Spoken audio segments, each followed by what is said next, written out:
Hello again, a very warm welcome to you all. My name is Deni Kay. I'm here today with a bottle of George T. Stagg. This is the 2020 release, which is the 65.2% ABV or 130 proof. This was distilled in 2005, matured for 15 years and 4 months in American oak casks that were sourced from independent staves in Kentucky, and they were done to a level 4 char for about 55 seconds. These casks were 53 gallons in size, which is 200 liters. So there you have it, the details on this. You will notice the bottle is closed, but there's a sample bottle here, which is what I get to taste. Obviously, I've not had this one previously, so what this means is that we go through this experience together, and I can quite simply just give you my very earnest thoughts on an experience on this one here.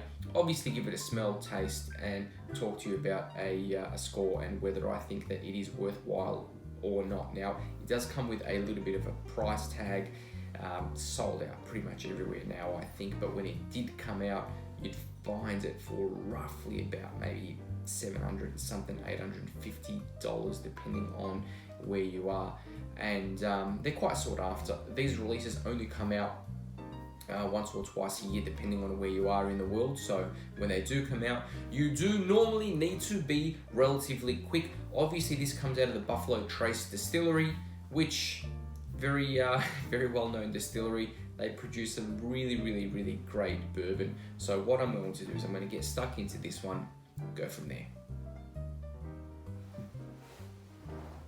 Nose is very nice for a very high proof whiskey. I will absolutely give it that. Now, initially what you're getting is vanilla, big vanilla notes, then berries, raspberries, red berries, and also dark berries. Predominantly though, raspberries, front and center, yes, absolutely. There is some old leather notes that are coming through with this, some chocolate, yes, and then you're getting like some brulee, which is absolutely fantastic. Plenty going on the nose here. Some oak, yes, you can absolutely get a little bit of a pinch of alcohol on the nose when you're taking in some really big wafts there, but I'll tell you what, the vanilla, the raspberry, and also a little bit of chocolate on the nose there, there's quite a bit going on. I'm going to quite simply go through this without any water. Then I'm going to add a little bit of water, because I know there are people out there that like to drink their whiskey with no water whatsoever. So at least I'm going to go through the experience without first, then with. We'll see if there's any difference or not.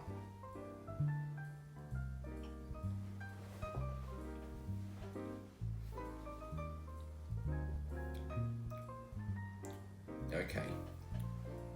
You can feel the full force of 65.2%. It continues to deliver.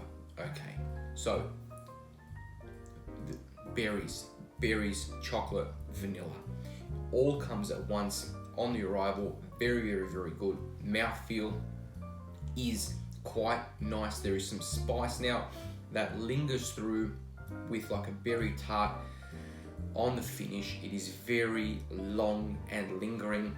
The spice is complementary. I'm talking to you now and it is not finished. It is still lingering. It is, in terms of length on the finish, one of the longest finishes of any whiskey that I've had in a very long time. It's still going. The experience is really lovely with this. Now, I will say, I have not reviewed a heck of a lot of bourbons, even a heck of a lot of American whiskey. So it's something that I do plan on doing more this year. They may not all be to the level of this. It's very expensive. It's not so easy to find, but I can absolutely tell why people chase this, because the overall experience with this is very good. I'm going to add a little bit of water, not a lot.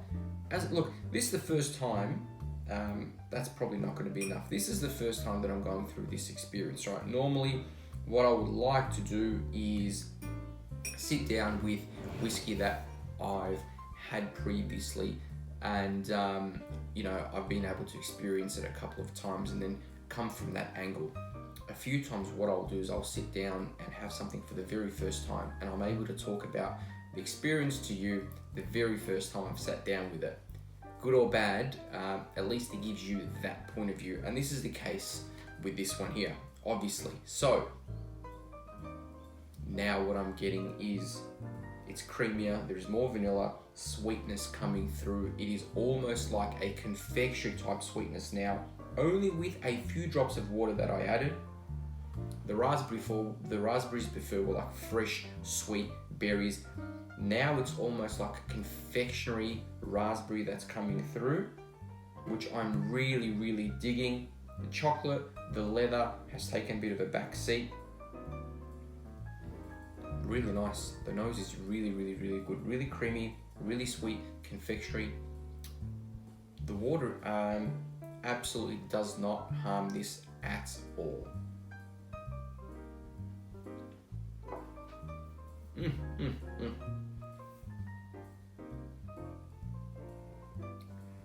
The mouthfeel in this is really, really good. Coats the mouth quite well. Really, really nice, dense mouthfeel. Raspberries, chocolate. It's really, really creamy. There's still some spice there. The spice is rather complementary. I'm getting some cooking spices that are coming through, predominantly cinnamon on that long, lingering spice. Also now a touch of a stewed apple with that cinnamon, brown sugar over the top. There is a lot that is going on with this. So I guess very, very simply put, if you like more your fresh fruit type sweetness coming through with vanilla, then don't add any water to this. It is very, very, very drinkable at 130 proof. Very. If you prefer it to be somewhat more confectionery in the type of sweetness that it delivers, then add just a few drops of water, because it will quite simply transform it to that. So there's something in it for everybody. The finish on it is very, very long. It is an extremely, extremely, extremely good whiskey. This is a 9 out of 10. High marks, very high mark for me. Normally, really anything over a 7 is very, very respectable. Once you're getting up to that, this is just for me anyway, so it doesn't really, this is my own personal scoring, which is quite simply just based on my experience, but you're getting to that 8, 8.5, it's very, very good. Once you're going beyond that, it is a no-brainer. It's one of those bottles where for me, I go, right, I need to open it, drink it, and find more. For some reason, there's no 2021 out yet if you're looking for any of those details from what you'll be able to find on their website. So that's one that you'll be keeping an eye out for this year. I know that in 2019 the actual proof dropped a little bit, but now it's up nice and high again. I think the highest may have even been about 70%. So this one coming in at about sort of mid-60s, pretty pretty good. It delivers. It's very drinkable, even at high proof. Anyway, as I said, high score from me. Hope you've enjoyed it. Why don't you hit the subscribe button if you'd like to join me again next week. But I really do appreciate your time for joining me, so thank you very much. Cheers to you. Till next time.